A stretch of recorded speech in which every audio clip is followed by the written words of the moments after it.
Welcome back to the Psychology of Selling, a freelancer's guide to marketing and sales. In today's episode, we're going to be talking about a critical aspect of successful sales, effective communication. As a freelancer, your ability to communicate effectively can make or break your sales process. Whether you're pitching a new client, negotiating terms, following up on a proposal, your messaging needs to be tailored to your audience's needs, preferences, and communication styles. So, how can you communicate effectively and build rapport with your clients? Let's get started with a few tips here. The first thing that you can do is to understand your client's perspective and communication style. Before you start communicating with a client, take the time to understand their goals, pain points, and communication preferences. This can help you tailor your messaging and build a rapport with your client. The second thing you can do is to use language and tone to build rapport that establishes trust with your clients. Your language tone can have a significant impact on how your clients perceive you and your services. Be very clear, very concise. Avoid any form of jargon. Consider that the client is not well informed about this topic, and your duty is to help inform them, talk to them, educate them. Use a very friendly, professional tone to build rapport and finally establish trust.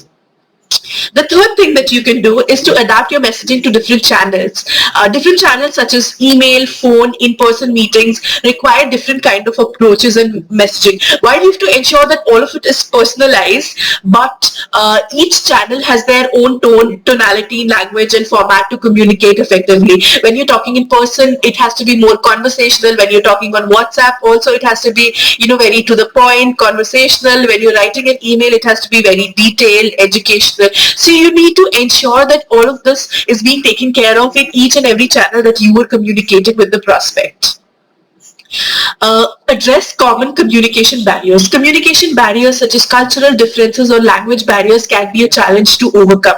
Try and understand before you get onto a call what is the language that they're comfortable with. Are you able to talk to them in their language? Are you able to support them in that language?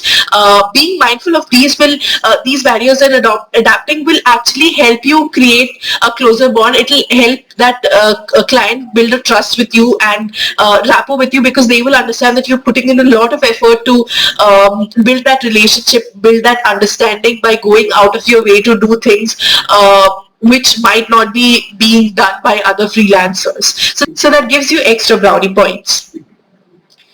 Use storytelling and emotional appeals to engage your clients. People respond to stories and emotional appeals. So make sure you use this when you're talking and engaging with your clients and creating a sense of urgency. For example, you could use, let me give you an example of both the cases. First example is where you just talk about facts. I am a freelancer. I help you reach from X to Y transformation, and here is the charges for it.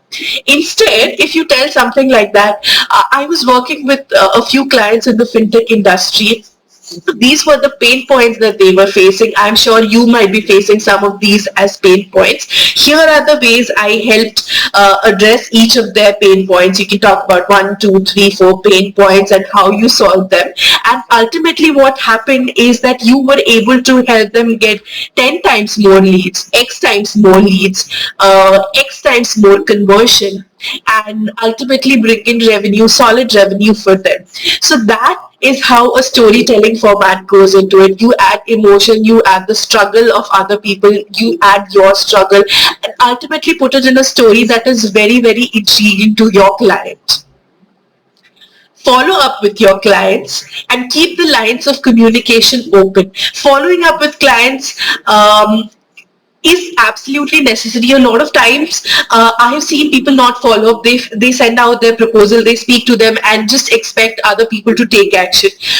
Always remember or always consider that the client is busy growing their business, growing their service themselves, and they might not be able to respond to it. So it is your duty to ensure that you keep following up until they give you a positive yes or a no. For example, on a discovery call, if they have told you something like, let me think about it, I'll get back to you. You can simply ask a question, can I get back to you, or can I reach out to you in 2 days for a response? If they say yes, well and good, continue after 2 days. If they're still if they're still doubtful, give them a little more time. But ensure you put a process, follow after 3 days, 4 days, 5 days, etc. And keep that channel or line of communication open. And even after the sales is complete, you must ensure that you keep the lines of communication open. When you've onboarded them, when you are working with them, you ensure that you're constantly taking feedback, you're upgrading, improving their experience with by taking each and every piece of feedback that you can get. Always remember that effective communication is necessary and critical to successful sales as well as doing business with people. By tailoring your messaging to different audiences using right tone, language, you can build rapport and continue closing more sales. Thank you for listening to today's episode of Psychology of Selling, a freelancer's guide to sales. If you enjoyed this episode, please leave us a review on your preferred platform. We are available everywhere. And do not forget to subscribe so that you never miss an episode. See you next time. Bye.